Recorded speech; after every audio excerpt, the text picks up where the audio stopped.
Good morning, my people. I can't hear you. Good morning. Good. Well, I must apologize first and foremost to the political leader. I had to travel to Africa. I deliberately make sure that I am back for today. And brothers and sisters, I want to say to you this morning that the reason for me being in Africa is to examine the new trend in the world of work. Workers must understand that the world is changing. Artificial intelligence is taking over the lives of the workforce. And if you want to see the reality of the changing world, you go into the banks in Antigua and Barbuda. The banks now are charging you for doing your own accounts and managing your own money. What do I mean by that? Before there were about 10 tellers in the banks. Today, all you have in the banks are customer service agents. Because what? The banks are telling you now to go and deposit your money to a machine. And that machine counts your money.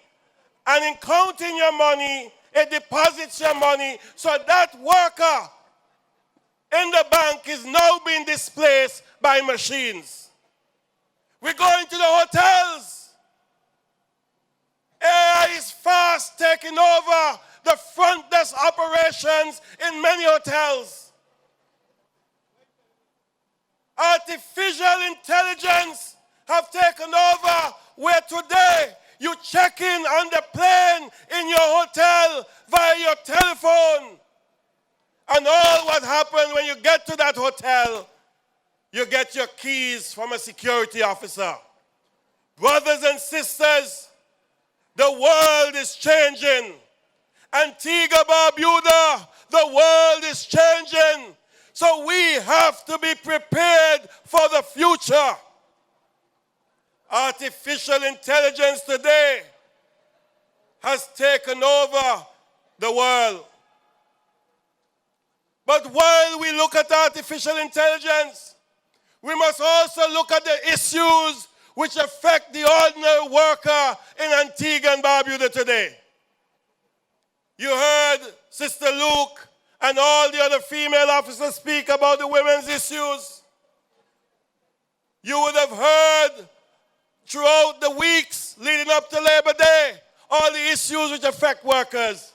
But the one issue which affects all of us today is the rising cost of living. Cost of living is rising faster than wages and salaries. The worker today is paying more in taxes than he can meet his everyday needs. And when the unions argue, the employers and government think that workers are unreasonable to ask for more money. I want to guarantee you, the employers, that we will not be holding back on any strike action come the rest of 2024.